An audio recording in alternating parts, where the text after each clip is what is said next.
Hogan 24 Media ka dhigo wehelkaaga. Cabdullaahi ibnu Cabbaas waxay ilmaadeer ahaayeen Nabi Muxamed sallallahu alayhi wasallam wuxuuna ahaa saxaabigii ugu aqoonta badnaa sida tusaale ahaan marka la eego tafsiirka iyo macnaha xeesha dheer ee Qur'aanka waxaana midda ugu duceeyay Nabi Muxamed sallallahu alayhi wasallam wuxuu caan ku ahaa alla ka cabsiga wuxuuna badan jiray soonka iyo salaada habeenka isagoo Allah subxaanahu wa ta'ala markasta weydiisan jiray dambi dhaaf iyo raalli ahaanshihiisa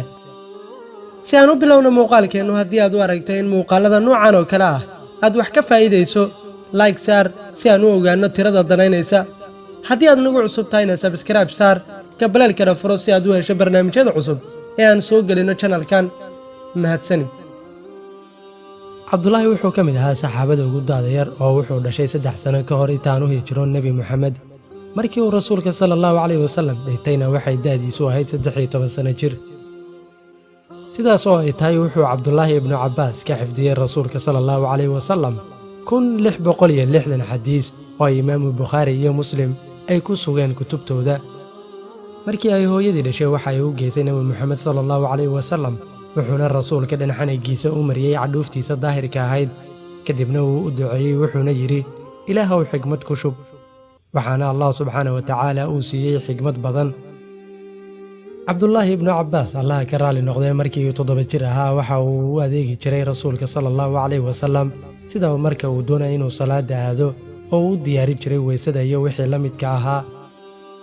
markuu rasuulka sallallahu alayhi wasallam galaya salaada wuxuu ku tukan jiray rasuulka gadaashiisa nabiguna aad ayuu u jeclaan jiray la jirka iyo la joogista Cabdullaahi ibnu Cabbaas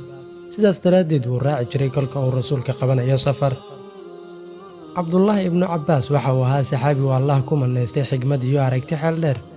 arrinkana waxa uu duceeyay rasuulka oo waxa uu Allah uga baryay inuu siiyo xigmad Allahna uu ka aqbalay ducada nabigiisa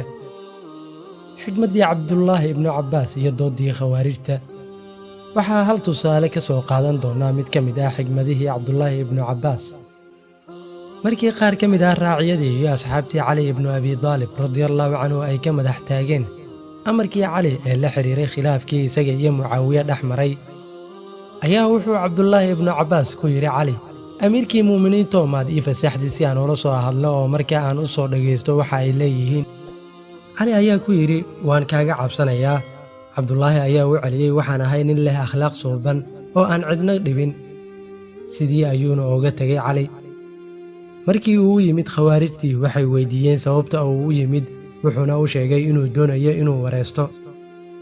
qaar ka mid ah ayaa soo jeediyay inaana lala hadlin qaarna waxay yiraahdeen la hadla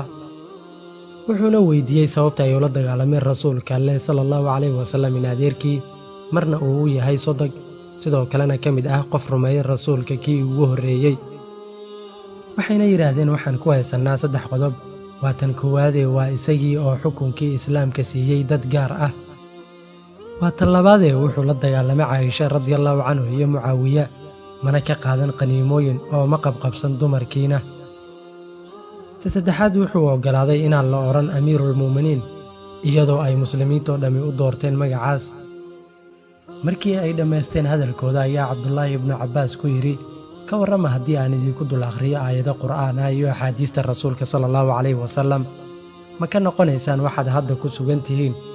waxay yiraahdeen haa haddaba Cabdullaahi ibnu Cabbaas ayaa ka jawaabay qodobkoodii koowaad ee ay ku haysteen Cali ee ahaa oraahdii ahayd inuu Cali uu siiyay xukunka dad gaar ah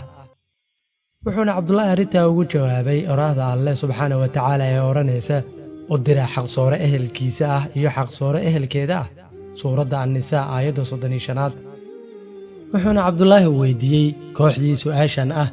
ilaah baa idinku dhaariyay ma waxa fadli badan xukunka nin iyo aafadiisa iyo adoonka mise xukunka ummad dhiigeeda la badbaadinayo dhaawaceedana la dhayayo waxay yiraahdeen khawaarijtii haa oo waxa fadli badan xukunka ummadda